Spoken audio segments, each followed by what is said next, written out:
more intense nights on Saturday, and of course that led to yesterday. And now that it's over, it's time to get ready for Mississippi State. And we have played good enough basketball at times to still be very good, and we unfortunately still have some consistency problems, which you say you don't like at this time of year, but if I looked at it the other way, I look at Wisconsin playing great and then lose 7 out of 9 and playing not very well, and then 3-4 games in a row they started playing really well. So I think with our 3 guards and Tyson, Jaden, and AJ, we've still got a chance to be really good in those positions, and those positions are usually what helps you win in tournament play. Malik, as I said, has been as steady as anybody, and I do think we're getting a little bit more out of our centers in different ways. Even Marty rebounded the ball like a madman last game. We'll need that. Mississippi State is one of the bigger teams that will have played. Spent a lot of time yesterday and this morning on them. You know, they've won 21 games, but they've also beaten a team like Tennessee twice that I know really well, and they're as big and strong as anybody we've played. I guess it's good to come off a game where you played Purdue, which is a very physical team, but this team might be more mobile, especially at the center position. They have a freshman named Hubbard who was playing like 10 minutes a game, and all of a sudden he caught fire in one game, and since then he's been unbelievable. He went through a 3 or 4 game stretch where he averaged 29 a game. He's averaging 17 or 18 I think for the season. The kid Smith inside is I want to say he's a bigger kid from Illinois. Who? Hawkins? No, the kid that hardly played and now is playing a lot. Danger. He's kind of like him. He can score it in there. He's a little better at putting the ball on the floor. They have 2 very good passing big men in Smith and a kid named Matthews. Matthews is a 6'7", kind of a point forward. He handles the ball. He passes the ball. He doesn't shoot it very well. Strengths, size, rebounding, defense, athleticism. Weaknesses: don't shoot it great from the line. Don't shoot it great from the 3. But when you beat Tennessee twice, I think Kentucky, they've got enough good wins that we'll have our hands full. Questions? Tom, I heard you say yesterday that Saturday night when you heard you were on the bubble that you didn't sleep. Like, did you literally mean that, or? I meant literally, yeah. It was funny because, listen, streaks are meant to be broken, records are meant to be broken. I'm sure the day's gonna come one way or another, but it just seemed like we had worked our way over the hump, and that was a eye-opening 10:30. Watching another game, the way it evolved was eye-opening for me, and so it kind of took care of the rest of the night. And can you at all appreciate the streak, and did it all like flash before your eyes when you thought it might be gone, but like now you're there? Can you enjoy I really did. I told my family, because they all asked me, I said, hey, you know what? It's been a hell of a ride, and it's been it's not going to end, and if we wouldn't have made it, I would have tried to start another streak, but do I appreciate it? Every once in a while somebody will say to me, Seth Greenberg will call or Jay Wright will call and just say, wow, 26 is really 27 years, and with Cassius's year we would have been in for sure. Out of 29, if my team now can get as consistent as my teams in the past have been, I think that would really help us. But to do that, I tried to call Mark Few today because he's right there too, and it's an honor, privilege, and it kind of tells you a lot about the players you've had. It really does. Because those guys are the ones that do the work. I just keep the streak alive. Wondering about Hubbard. You guys haven't really faced a lot of smaller guards this year like that. I guess what are the challenges with that? And did you know anything about him on the recruiting trail? I mean, he seems like a homegrown kind of kid for them that stuck around. I think you're right. I'm not sure how good he was, but I know how good he is. He can elevate. He really elevates on his jump shot. He looks like the kid from St. Joe's 15 years ago that my buddy Phil had. Jameer Nelson. That's what he kind of looks like, Jameer Nelson, and he unfortunately plays like him too. And so, but I didn't know anything about him. I don't recruit Mississippi a lot. I have a little bit, but not a lot. But I was really impressed. I mean, he can stop, get a shot like that, you know, and he's getting a lot of shots. I think he's averaging 9 or 10 threes a game, taking. That's a lot, no matter who you are, what you are, where you are.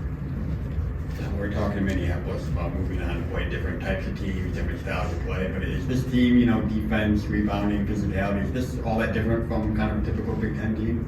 I said it is more like a Big Ten team. You're right.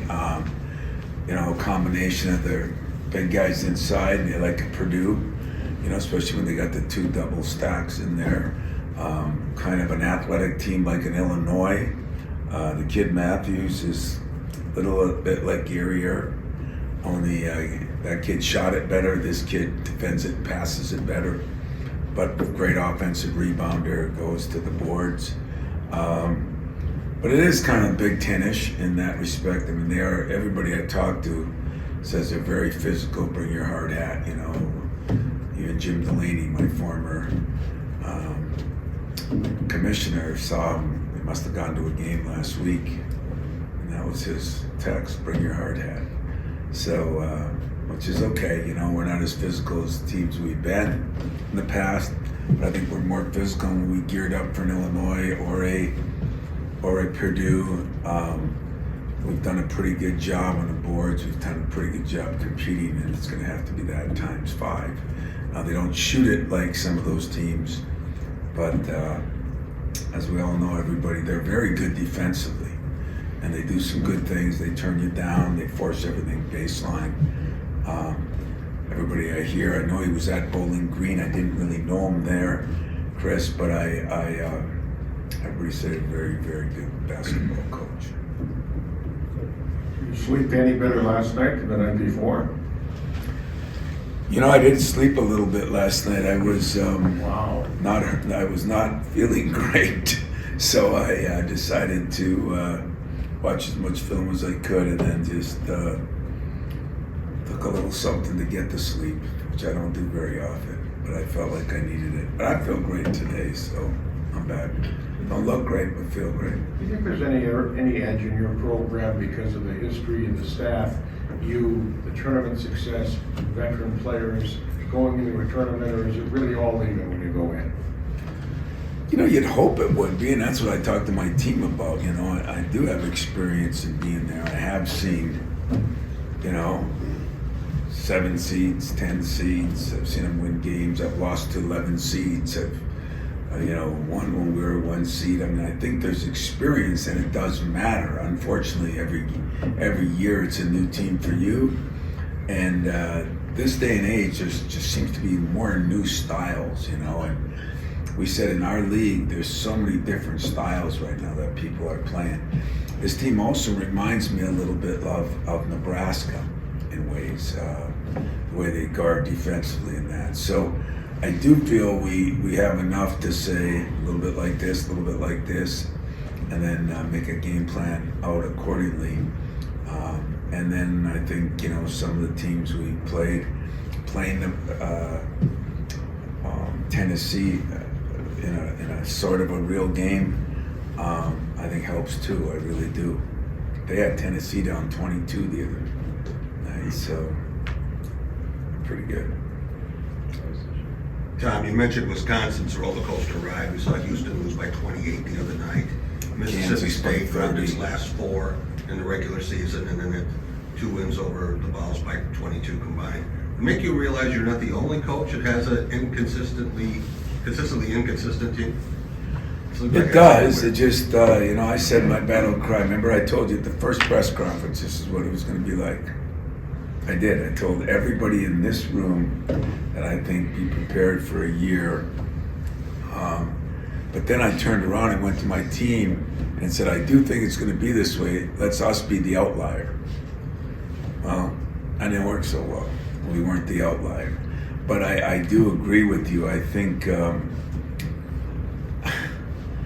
don't have all the answers. I have some answers, I think, on why, but you've never seen the most bizarre year of college basketball. Nobody in this room has. You've never seen a year with 20 teams that are one seeds lose in conference tournaments. There are so many you've never seen, and you're old, so you've seen a lot. But I really mean that, and I know for me, I just keep turning around, shaking my head as I look through. When we got done last night, and I looked at the entire bracket, and I could see stuff with each team that I watched some of the Mountain West. I was watching Steve Alford's team at Nevada. And, I was watching San Diego State has been so good, man. They lost a bunch of games late, or a bunch, whatever's relevant to a bunch. So I think, Purdue's been pretty damn consistent. In our league, Illinois decently consistent, but I think there's been a lot of inconsistencies here. The SEC, a lot of inconsistencies. I'm surprised a team like Tennessee, and I know Rick really well, and they're solid defensively. They got a bunch of veterans. It's all these playing as veterans. It's surprising to see that, but it's the name of the game. Do you think those wild swings are just a one-year blip, or is that what we can expect from now on? Well, I'm not that good, but I can predict that. But I think it's going to be more than 1 year, because I think the blips are not only because of the movement. I just think the focus on, are we, as I say, are we all in? Or are we not all in? And if half the rumors you hear about kids moving even before the season ends true, and you're going to see it for a long time, because nobody's that good. I don't think that can have that stuff on their mind. But I don't know, maybe it's other things, maybe it is parity, and maybe it is this and that. Whatever it is, I don't think it's going away this year. Like everything else, everybody adjusts, and sooner or later, maybe the next 3-4 years, maybe it evens out. I don't know, but privately what my theory is on a lot of this, and I'll just leave it at that. Tom, what makes you believe that, after all the inconsistencies that you guys have experienced this year, that you guys can finally right all of that? Yeah. Yeah, it's a unfortunately a fair and good statement. Wisconsin gives me some help. I think they're the most stable of all teams over the years. They've been really, and look what they went through, and look what they bounced out of it. What I hope is, I've seen Jaden for his career is a 40% three-point shooter. So when guys have done it before, then I think, I know what AJ's done at times. I know what Tyson has done. Malik has been very solid. Yeah, we don't have a center to throw it into and just get a bunch of points, but by committee we have something. We have a little depth in there. Trey Holloman has been playing better and better. I think he's been playing better at the end of the year than he was at the beginning of the year. We've been pretty solid defensively. We've been a little better rebounding. Those things are critical. And maybe one of the most critical things that we normally aren't is we've not turned the ball over a lot, especially 3/4 of this year. And that's usually one of the things that damages. So players have some tournament experience. The coaches have some tournament experience. I think we have potential to have great guard play. I understand how everybody looks at it. I look at it that way some nights, looking at the ceiling, but that, we haven't done it on a consistent basis. Consistency now depends on 2 games. You got to win the weekend, win 2 games, and then you'd be inconsistent for 4 days, then you're going to get consistent again. And I know that it's a trite way to look at it, but I really believe, and I've said it the whole year, we're better than we're playing sometimes. Sometimes we're playing very well. I mean, we still forget we won 13 out of 17 games. And they were big games, from Baylor to, Indiana State to Oakland to then the whole conference season. And so we're probably more consistent than I gave us credit for in that stretch. And that's why I still believe we can. Now, if we don't play at that level, we'll be coming home Thursday night. You mentioned about Jaden, but obviously their defense around the arc is, top 10 in the country. I guess, what do they do to disrupt things, and how important is it to get out and maybe run and transition, use that defense that you guys have to maybe not even worry about having to shoot 30? I said to my staff just before I came down here, I still think that'll be a big key to the game. Can we get our running game going? Because when we do, last game it was 18-0 on fast break points. I don't think there's any question that that's one of our strengths, and it's got to be one of our strengths. But to do that, you have to defend and rebound to do it. And they're a very good offensive rebounding team. And, we're going to have to, our cutouts and our gang rebounding, we won't do it individually. They're bigger. They're sometimes 6'7" at the wings. So we're going to have to gang rebound, and if we can do that, I think we can get it out and go. They play a lot of guys, play 9 guys, but now recently they're playing 5 guys 30-some minutes or more. So that could be part of it too, if we can wear some people down. Anything else?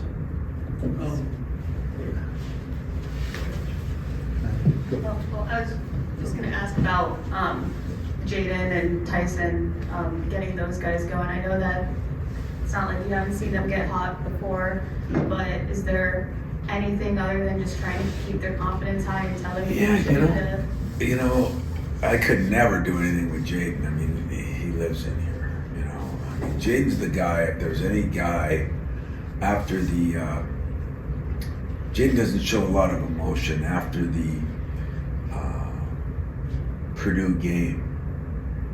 I never seen him so emotional, and I said, "What's the matter?" And he gave one of the great comments that you hope all players give, and he says, "I'm letting the team down." Well, that's pretty cool that a guy that's a junior that has already done some things would feel that way. And I said, you just keep doing what you're doing. Getting confidence. I don't know how you give somebody confidence. If there's a shot that'll give it to him, or a pill, sign me up. But unfortunately, there's not. And but he works. Tyson.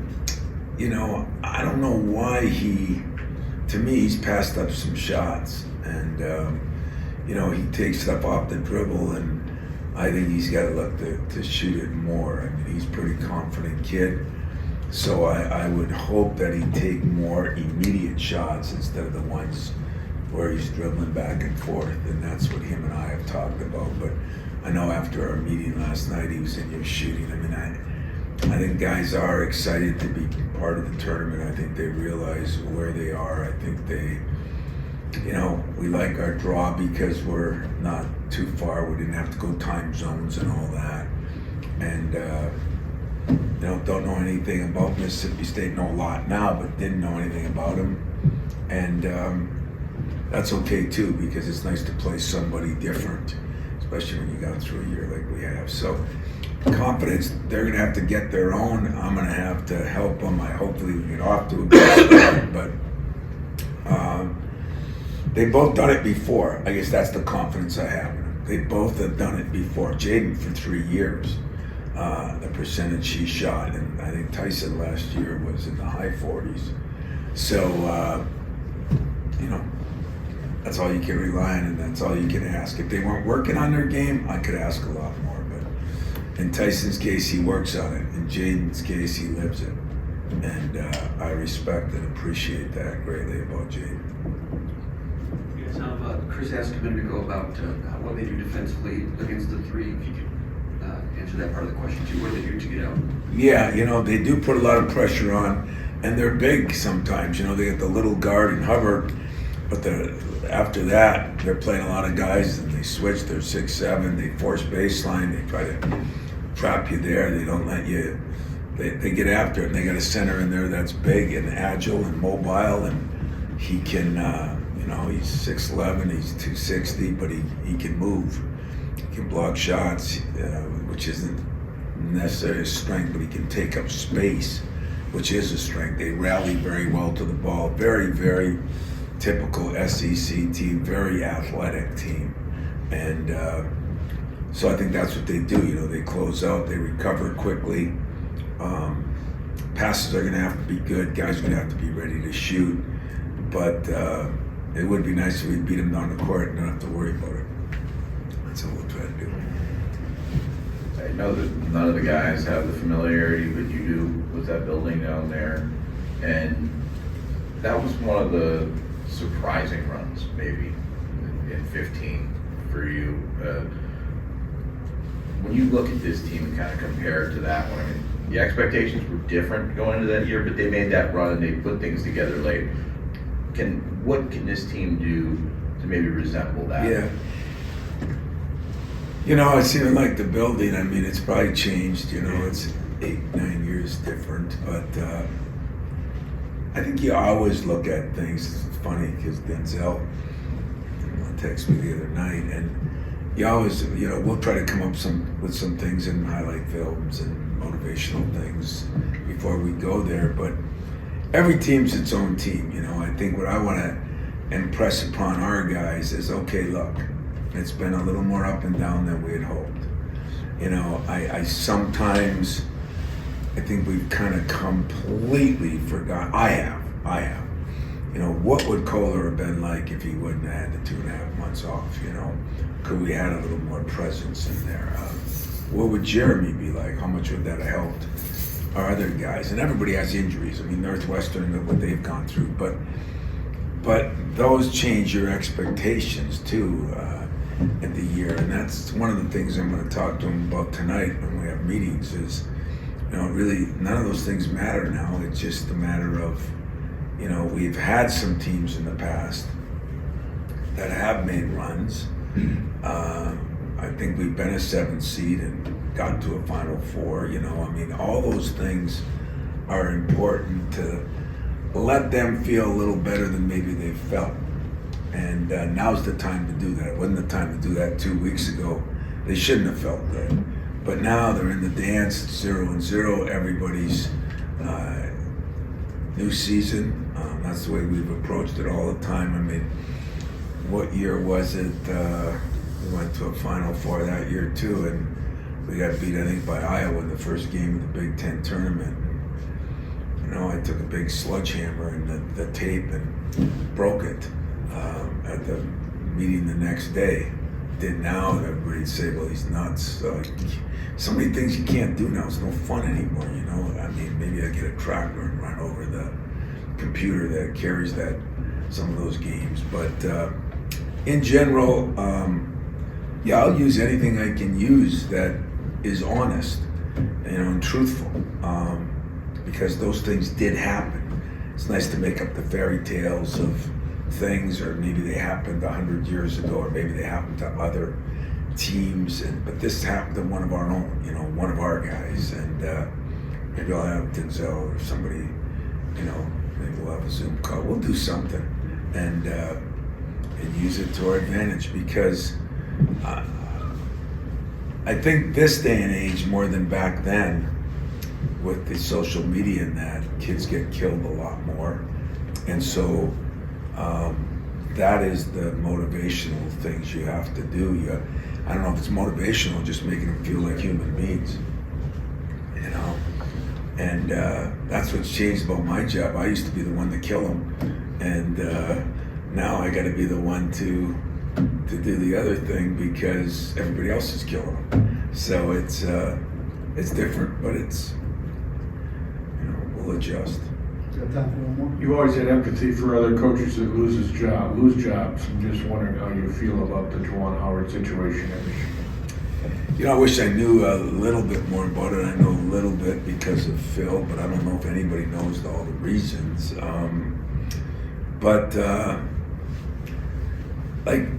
Having gone through what I went through 6-7 years ago, I don't wish anything on anybody. My worst enemy, which he's not, but my worst enemy, I wouldn't wish anything on, because I think it's so hard. I'm disappointed in how many coaches are going down. But I predicted that to some of you guys at the beginning of the year. It's going to happen because guys are going to be mad that they paid money and guys didn't get the job done. And there'll be so many things. In Juwan's case, I recruited Juwan. There's no question that the Fab Five took basketball to a different level and what they accomplished. And, he had an incredible career in the NBA and then working for Riley and the Heat later on. And he had done a good job at Michigan. This distractions got him here too. There are distractions early in the year, the situation with their point guard. You can't do that where, I'm saying, unfortunately, he can't do that, meaning that wasn't all in his hands, but that put him behind the 8 ball. And, all the other things that happened, I don't know what happened, what you hear outside and what really is the case. But I'm disappointed, I'm disappointed that anybody in our profession goes through anything like we're going through. And probably a lot of people wouldn't believe that I really feel that way, but I really do, because not only could it happen to me, it did happen to me. And when that happens, you don't have a lot of friends. One fired coach follow-up. Have you talked to Dan Munson? He gets let go. Now his team's in the tournament. It's funny, because I did try to call Dan twice yesterday. I hadn't even known he had gotten fired, or parting of the ways, whatever they call it, a polite way to say you're out. But I did try to call, and I keep thinking maybe I have the wrong number. I haven't talked to Dan in a few years, so I tried to call Mark Few this morning about it, just about him getting in, and he's real close with Dan. I wanted to make sure I had the right number, which I'll get this afternoon, but God even used a Harbaugh quote last night. I saw that where, when Harbaugh says, "Who's got it better than us?" He said, "If you see Jim Harbaugh, tell him Dan Munson's got it better than us," and what a great deal for him. Again, I don't know all the circumstances there either, but those are the kind of things you pull for, for me. Guys that I know, yes, but just coaches in the profession, because I do think, and I would publicly say this and get killed, but I will say it. I think there's a lot of administrators right now that have no idea what it's like to go through what we go through. The greatest thing was George Perlis. He was the football coach, then he became the AD. That was so common back then. Even in high schools, the former football coach became the AD. Well, you can think that's bad, but what he does is he has an idea what's going on. Some of these people that are in business, or everybody's in a different thing, and I'm not ripping one or another because they can rip me, but there are very few people in any of these jobs. Administrators become administrators, and you'd like them to come down to the basement with us, because I think they'd find out that it's not as easy to deal with 17 to 22-year-olds, agents, all the things now that we have to deal with. And hopefully that'll change too, because I'm afraid that in the next 3-4 years, in fact, I'm afraid next week, you're going to see a bunch of people that are in the tournament maybe not have a job. And we talked about that at the beginning of the year. We talked about that last year. I hope it doesn't happen, but I think it will. Were you surprised that Diebler got a shot? I was surprised and happy for him.